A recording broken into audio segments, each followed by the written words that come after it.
Like the video, subscribe to the channel and press the bell icon for latest video update.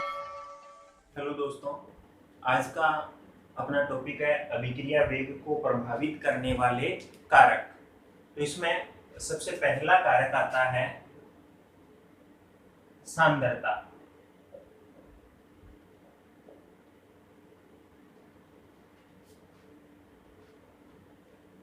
अब देखो, द्रव्यानुपाती क्रिया का नियम जो है, द्रव्यानुपाती क्रिया का नियम ये कहता है कि अभिक्रिया का वेग अभिकारकों की सांद्रताओं के गुणनफल के समानुपाती होता है।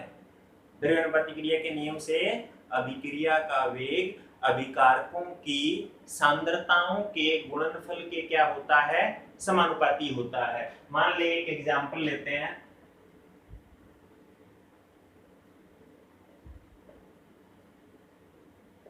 इससे अपने को उत्पाद प्राप्त हो रहा है। तो द्रव्यानुपाती क्रिया के नियम से अभिक्रिया का वेग क्या होगा,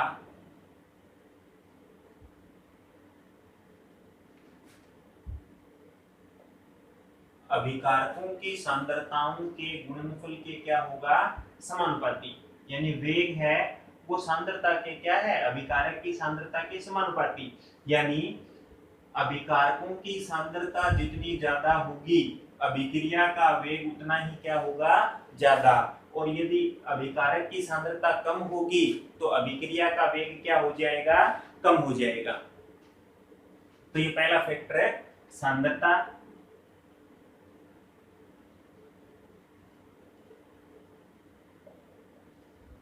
नंबर 2 ताप। अब देखिए सामान्यतः क्या होता है, ताप बढ़ाने पर अभिक्रिया का वेग बढ़ता है। ताप बढ़ाने पर अभिक्रिया का वेग क्या होता है, बढ़ता है। देखो, यदि ताप में हम लोग 10 डिग्री सेंटीग्रेड की वृद्धि कर दें, कितनी वृद्धि करें, 10 डिग्री सेंटीग्रेड। यदि ताप में 10 डिग्री सेंटीग्रेड की वृद्धि कर दी जाए तो अभिक्रिया का वेग लगभग दोगुना हो जाता है। ऐसा क्यों होता है, क्योंकि जब ताप में वृद्धि करेंगे, ताप में वृद्धि करेंगे तो अभिकारक के जो अणु हैं, अभिकारक के अणुओं की गतिज ऊर्जा में क्या हो जाएगी, वृद्धि। और जब गतिज ऊर्जा बढ़ गई, गतिज ऊर्जा बढ़ने से अभिकारक अणुओं के बीच में जो संघट होंगी, उनके बीच में जो टक्कर हैं, उनकी संख्या में भी क्या हो जाएगी, वृद्धि। जिससे अभिकारक के अणु तेजी से किसमें, उत्पाद में परिवर्तित होंगे। इसलिए ताप में वृद्धि से अभिक्रिया का वेग क्या हो जाता है, बढ़ जाता है। तो ये दूसरा फैक्टर था ताप। इसके बाद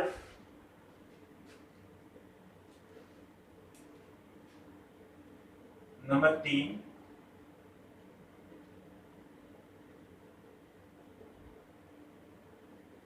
अभिकारक व उत्पाद की प्रकृति।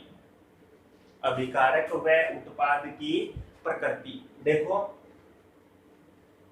अभिक्रिया का वेग जो है वो अभिकारक और उत्पाद की प्रकृति पर भी डिपेंड करता है। कैसे कि उत्पाद बनने के दौरान अभिकारक अणुओं के बीच में जो पुराने बंध है वो तो टूटते हैं और नए बंध बनते हैं। तो इस प्रक्रिया में पुराने बंध टूटने की प्रक्रिया और नए बंध बनने की प्रक्रिया के ऊपर अभिक्रिया का वेग क्या होता है, निर्भर करता है। जैसे एग्जांपल लेते हैं,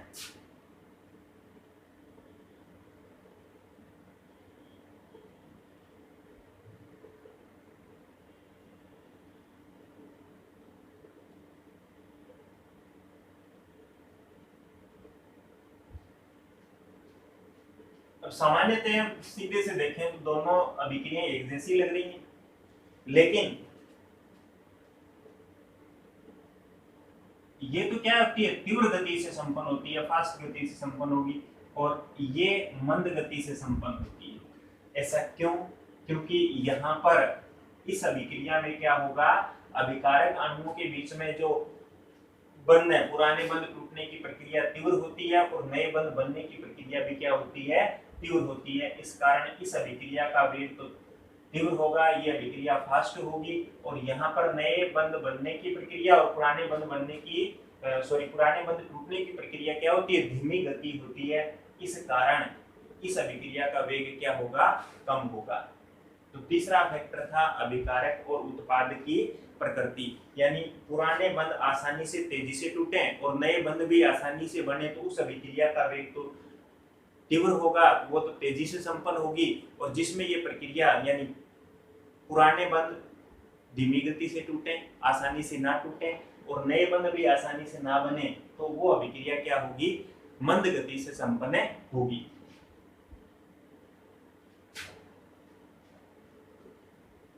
इसके बाद अगला फैक्टर है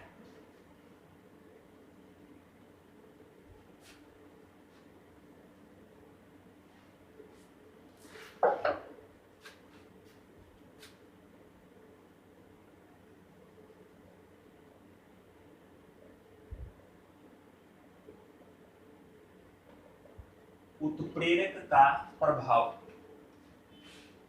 सबसे पहले तो उत्प्रेरक क्या होते हैं, उत्प्रेरक क्या होते हैं भी कि ऐसे पदार्थ जो रासायनिक अभिक्रिया के वेग को परिवर्तित कर दें, ऐसे पदार्थ जो रासायनिक अभिक्रिया के वेग को परिवर्तित कर दें, लेकिन अभिक्रिया के अंत में उनमें स्वयं में कोई परिवर्तन ना हो, उनके स्वयं के रासायनिक संगठन में कोई परिवर्तन ना हो, ऐसे पदार्थ क्या कहलाएंगे, उत्प्रेरक कहलाते हैं।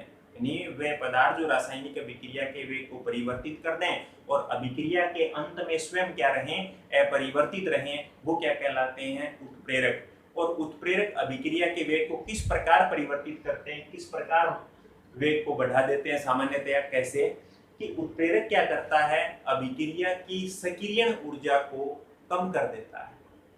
इसके लिए हम एक आरेख खींचते हैं स्थितिज ऊर्जा और अभिक्रिया मार्ग के बीच में।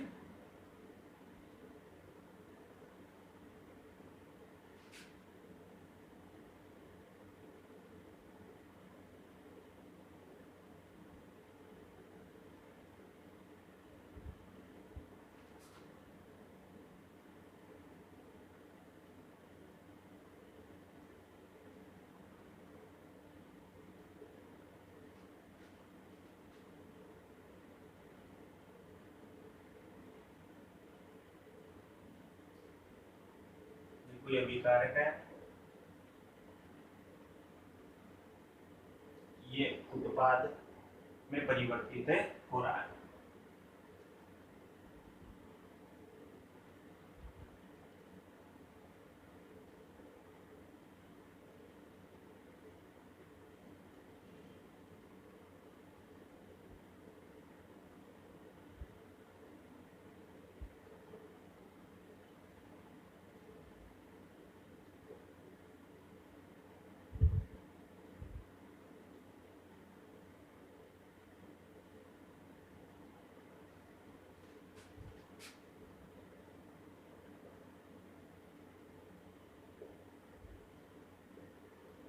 उत्प्रेरक की अनुपस्थिति में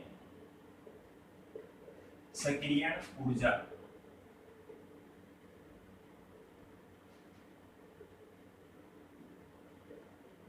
और E82 क्या है, उत्प्रेरक की उपस्थिति में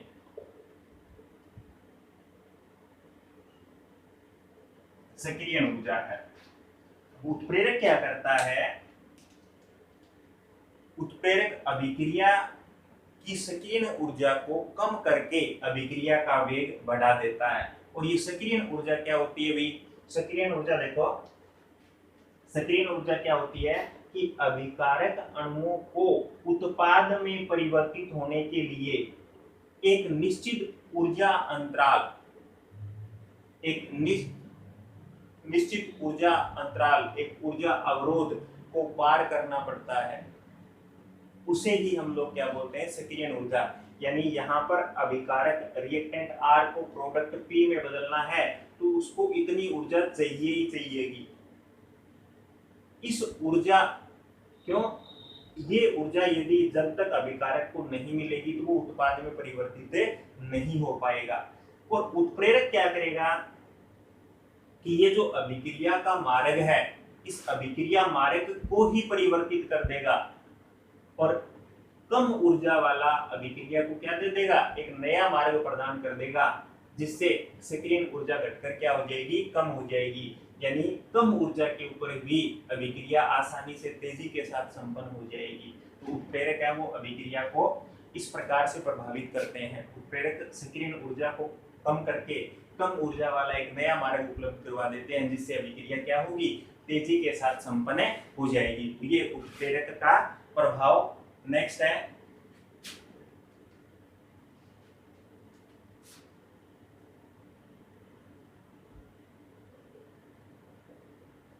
अभिकारक का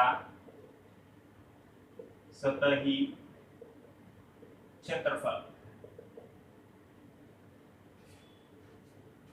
देखिए भी कि ठोस अभिकारक जो हैं, ठोस अभिकारक हैं, उनका पृष्ठीय क्षेत्रफल जितना ज्यादा होगा, अभिक्रिया उतनी ही आसानी से, उतनी ही तेजी से संपन्न होगी। इसलिए ठोस अभिकारक हैं, उनको चूर्णित रूप में यानी पाउडर के रूप में पीस कर काम में लिया जाता है। क्यों? क्योंकि अभिकारक को जितने छोटे कणों में परिवर्तित करेंगे, उसका पाउडर बना लेंगे, तो अभिकारक के अणु क्या है, आकार उनका क्या हो गया, छोटा, जिससे पृष्ठीय क्षेत्रफल क्या हो जाएगा, बढ़ जाएगा। और पृष्ठीय क्षेत्रफल बढ़ने से अभिक्रिया का वेग क्या होगा, तीव्र हो जाएगा, अभिक्रिया का वेग बढ़ जाएगा। तो ये पांचवा फैक्टर था अभिक्रिया वेग को प्रभावित करने वाला, पांचवा कारक अभिकारक का सतही क्षेत्रफल। और नेक्स्ट है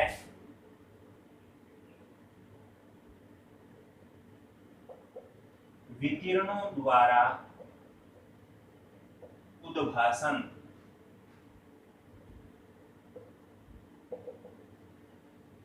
देखिए कि ऐसी अभिक्रिया जो क्या हो, सूर्य के प्रकाश की उपस्थिति में संपन्न होती है, उसको बोलते हैं प्रकाश रासायनिक अभिक्रिया। उसे क्या बोलेंगे, प्रकाश रासायनिक अभिक्रिया। और ये जो अभिक्रिया है सूर्य के प्रकाश की उपस्थिति में तीव्र गति से संपन्न होती हैं। जैसे एक एग्जांपल लेते हैं, हाइड्रोजन और क्लोरीन के बीच में अभिक्रिया यदि अंधेरे के अंदर करवाई जाए तो ये मंद गति से संपन्न होती है। और इसके विपरीत यदि यही अभिक्रिया सूर्य के प्रकाश की उपस्थिति में करवाई जाए तो ये क्या होगी, तीव्र गति से संपन्न होगी। तो प्रकाश रासायनिक अभिक्रियाएं जो हैं वो सूर्य के प्रकाश की उपस्थिति में क्या होती हैं, तीव्र गति से संपन्न होती हैं। तो ये अभिक्रिया वेग को प्रभावित करने वाले कारक थे। कौन कौन से? सबसे पहले हम लोगों ने पढ़ा सांद्रता। सांद्रता जितनी ज्यादा होगी अभिक्रिया का वेग उतना ही ज्यादा होगा। दूसरा हम लोगों ने पढ़ा ताप। ताप में वृद्धि करेंगे तो अभिक्रिया का वेग बढ़ जाता है, क्योंकि वृद्धि, ताप में वृद्धि से क्या होता है, अभिकारक की गतिज ऊर्जा में वृद्धि होती है, जिससे अभिकारक अणुओं के बीच में संगठनों की संख्या में क्या हो जाती है, वृद्धि हो जाती है। तीसरा पढ़ा अभिकारक और उत्पाद की प्रकृति। चौथा पढ़ा उत्प्रेरक। उत्प्रेरक अभिक्रिया के मार्ग को परिवर्तित करके कम सक्रिय ऊर्जा वाला नया मार्ग दे देते हैं। और पांचवा पढ़ा अभिकारक का सतही क्षेत्रफल। और छठा विकिरणों द्वारा उद्भासन। इसके बाद नेक्स्ट टॉपिक आता है समाकलित वेग समीकरण।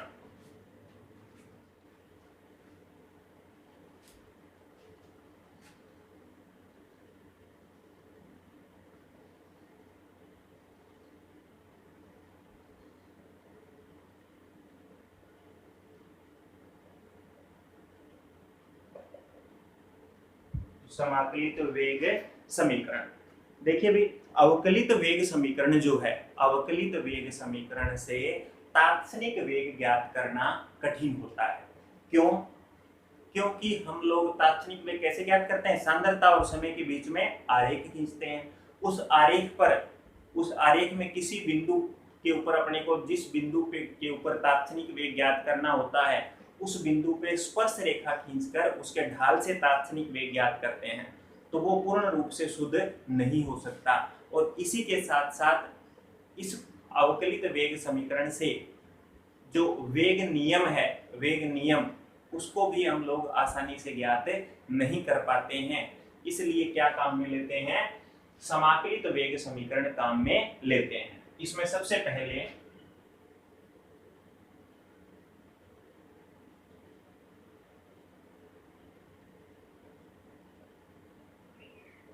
शून्य कोटि अभिक्रियाओं के लिए समाकलित वेग समीकरण देखते हैं हम लोग। इसके लिए क्या करते हैं, सबसे पहले तो शून्य कोटि की अभिक्रिया कौन सी होती है, कि ऐसी अभिक्रिया जो अभिकारक, ऐसी अभिक्रिया जिसका वेग अभिकारक की शून्य घातांक के क्या होता है, समानुपाती होता है। ऐसी अभिक्रिया जिसका वेग अभिकारक की शून्य घातांक के समानुपाती होता है, वो शून्य कोटि की अभिक्रिया कहलाती है। मान लें, माना एक अभिक्रिया लेते हैं हम लोग, रिएक्टेंट R से प्रोडक्ट P, उत्पाद बन रहा है P।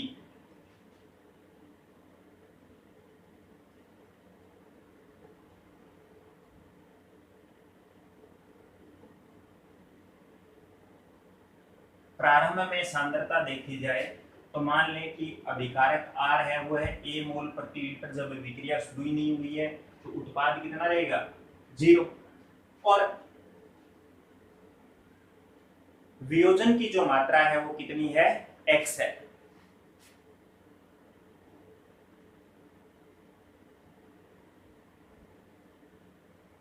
T समय पर अभिकारक की सांद्रता घटकर कितनी हो जाएगी, A माइनस X, और उत्पाद की सांद्रता बढ़कर कितनी हो जाएगी, X।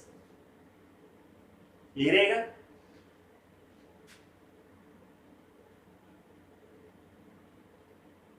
वेग नियम से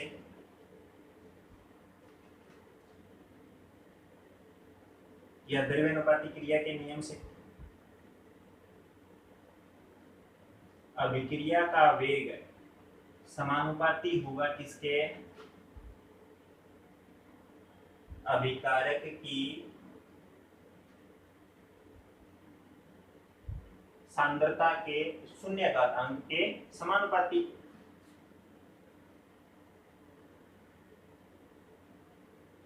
वेग नियम व्यंजक ले रहे हैं तो अवकलित वेग समीकरण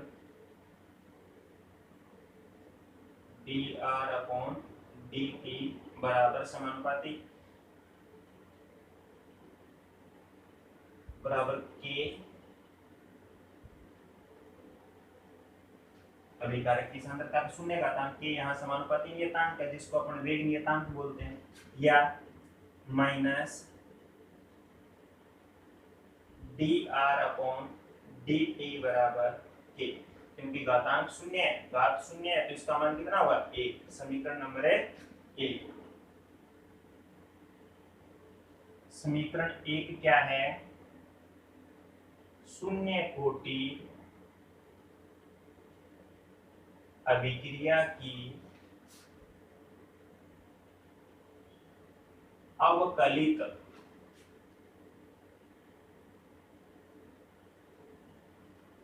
वेग समीकरण है। समीकरण 1 को व्यवस्थित करने पर इस समीकरण को अपन ऐसे लिख सकते हैं, dr बराबर माइनस k dt। समीकरण नंबर 2। समीकरण 2 का क्या करें, समीकरण 2 का समाकलन करने पर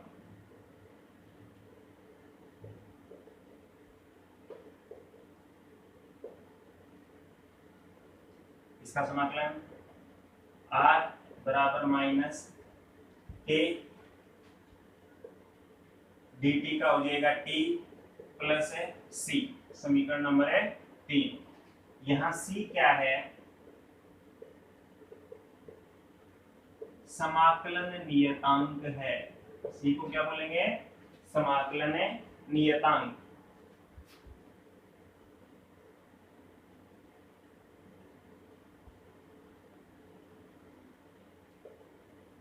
जब समय t बराबर क्या हो? 0 हो, यानी अभिक्रिया शुरू नहीं हुई है। तो t बराबर 0 है तो अभिकारक की सांद्रता r बराबर क्या हो जाएगी? r not. ये मान समीकरण 3 में रख दें तो r नॉट बराबर माइनस k इंटू 0 प्लस है c, यानी c बराबर क्या आ गया? r not. c का ये जो मान है इसको कहाँ रखते हैं? समीकरण 3 में।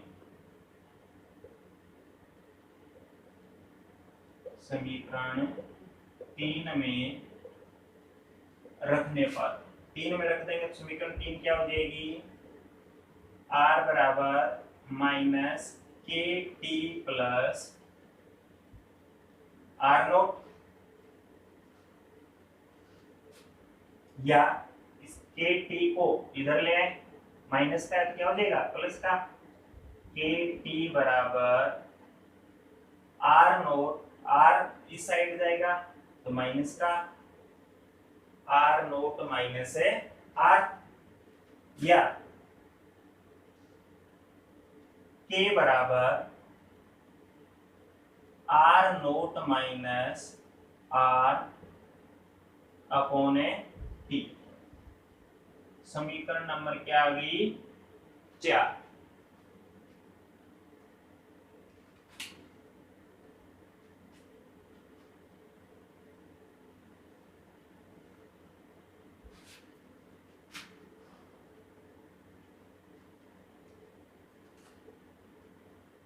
जब r नोट बराबर, r नोट क्या है?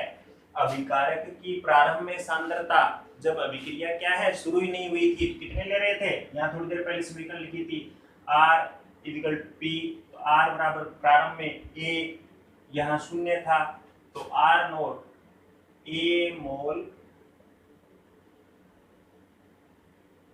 पर लीटर, और r क्या है? अभिकारक की समय t समय के बाद सांद्रता, t समय बाद यहाँ कितनी बची थी? यहाँ लिखा था एट ए टाइम t, तो r के नीचे क्या था? a minus x। तो t समय पर अभिकारक की सांद्रता घटकर रहेगी a माइनस x मोल है प्रति लीटर। ये जो मान है यहाँ रख दें तो k बराबर क्या हो जाएगा? a की जगह क्या रखोगे? r नॉट की जगह a मोल प्रति लीटर माइनस r की जगह a minus x upon t। k बराबर क्या आया? ये तो नेगेटिव हो गया, negative negative positive, x upon t। समीकरण नंबर है 5। तो यहाँ क्या है? समीकरण 4 व समीकरण 5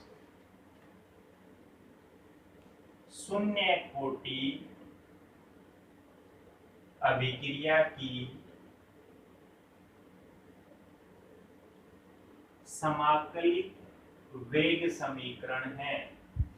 समीकरण 4 और समीकरण 5 क्या है? शून्य कोटि अभिक्रिया की समाकलित वेग समीकरण।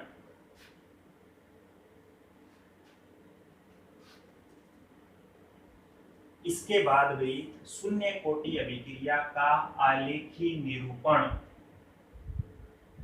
ये समझ में आ गया होगा आपके?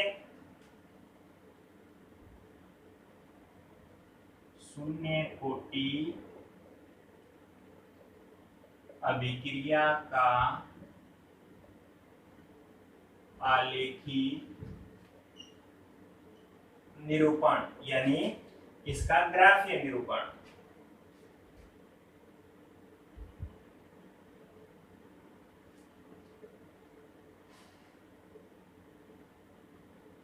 समीकरण ये काम नहीं आएगी भी अपने, इसको ले दो समीकरण 4, तो ये होगी समीकरण 5 और ये होगी समीकरण 6। हम लोग ऐसे बोल सकते हैं समीकरण 5 और समीकरण 6 शून्य कोटि अभिक्रिया की समाकलित वेग समीकरण है।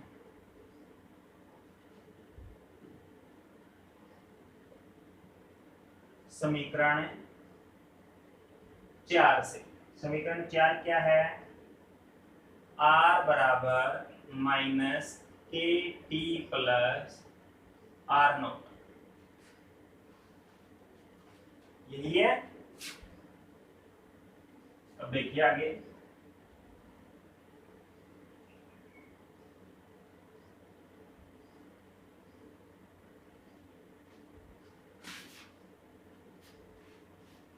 ये जो समीकरण 4 है ये एक सरल समीकरण y बराबर माइनस एम एक्स प्लस सी के समतुल्य है।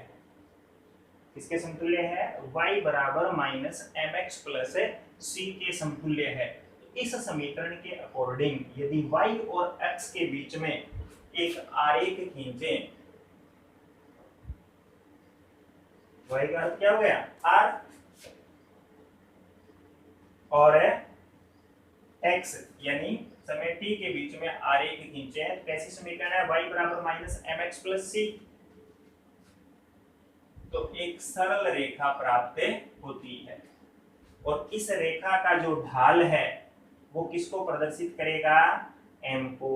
m क्या है, ये माइनस का k,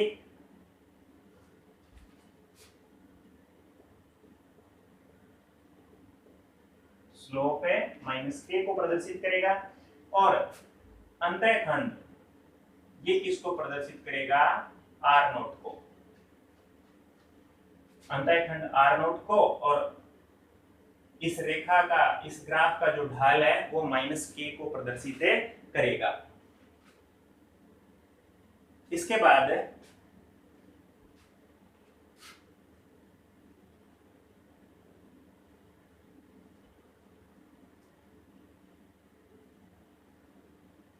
एक आरेख और बनता है, वो और देख लेते हैं। समीकरण 6 से,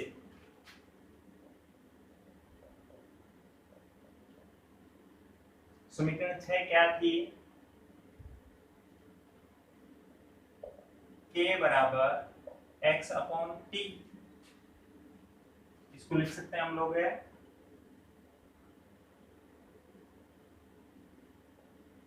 x बराबर के टी, ये होगी समीकरण नंबर 7। और ये समीकरण कैसी होगी, y बराबर, समीकरण 7 जो है वो y बराबर mx प्रकार की सरल समीकरण के समतुल्य है। इसमें यदि y और x के बीच में आरेख खींचें तो मूल बिंदु से गुजरती हुई सीधी रेखा प्राप्त होती है, यानी x और t के बीच में आरेख खींचेंगे